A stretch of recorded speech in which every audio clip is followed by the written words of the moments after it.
ಕೀರ್ತನೆ 91ನೇ ಅಧ್ಯಾಯ 1-16ನೇ ವಚನ. ಪರಾತ್ಪರನ ಮೊರೆ ಹೊಕ್ಕಿರುವವನು ಸರ್ವಶಕ್ತನ ಆಶ್ರಯದಲ್ಲಿ ಸುರಕ್ಷಿತನಾಗಿರುವನು. ನಾನು ಯೆಹೋವನಿಗೆ, ನೀನೇ ನನ್ನ ಶರಣನು, ನನ್ನ ದುರ್ಗವು, ನಾನು ಭರವಸೆ ಇಟ್ಟಿರುವ ನನ್ನ ದೇವರು ಎಂದು ಹೇಳುವೆನು.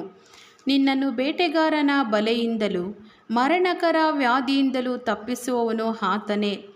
ಆತನು ನಿನ್ನನ್ನು ತನ್ನ ರೆಕ್ಕೆಗಳಿಂದ ಒದಗಿಸುವನು. ಆತನ ಪಕ್ಕೆಗಳ ಮರೆಯನ್ನು ಆಶ್ರಯಿಸಿಕೊಳ್ಳುವೆ. ಆತನ ಸತ್ಯತೆಯೇ ನಿನಗೆ ಖೇಡ್ಯವೂ ಗುರಾಣಿಯೂ ಆಗಿದೆ. ഇരുಳಲ್ಲಿ ಭಯ ಹುಟ್ಟಿಸುವ ಯಾವುದಕ್ಕೂ, ಹಗಲಲ್ಲಿ ಹಾರಿಬರುವ ಬಾಣಕ್ಕೂ, ಕತ್ತಲೆಯಲ್ಲಿ ಸಂಚರಿಸುವ ವಿಪತ್ತಿಗೂ, ಹಾನಿಕಾರವಾದ ಮಧ್ಯಾಹ್ನದ ಕೇಡಿಗೂ ಅಂಜ ಕಾರಣವಿಲ್ಲ.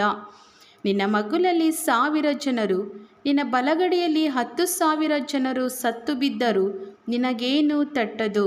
ನೀನು ಅದನ್ನು ಕಣ್ಣಾರೆ ಕಂಡು ದುಷ್ಟರಿಗೆ ಪ್ರತಿದಂಡನೆಯುಂಟು ಎಂಬುದಕ್ಕೆ ಸಾಕ್ಷಿಯಾಗಿರುವಿಯಷ್ಟೇ. ಯೆಹೋವನೇ ನನ್ನ ಶರಣನು.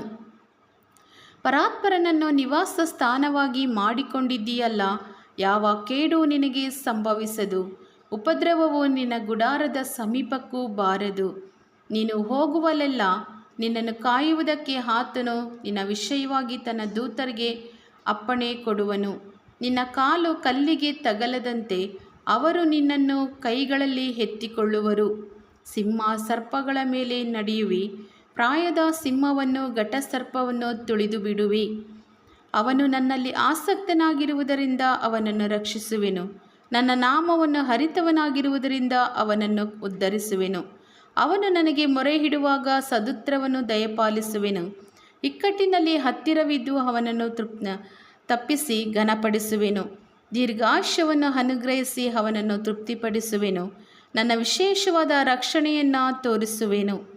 ಆಮೇನ್.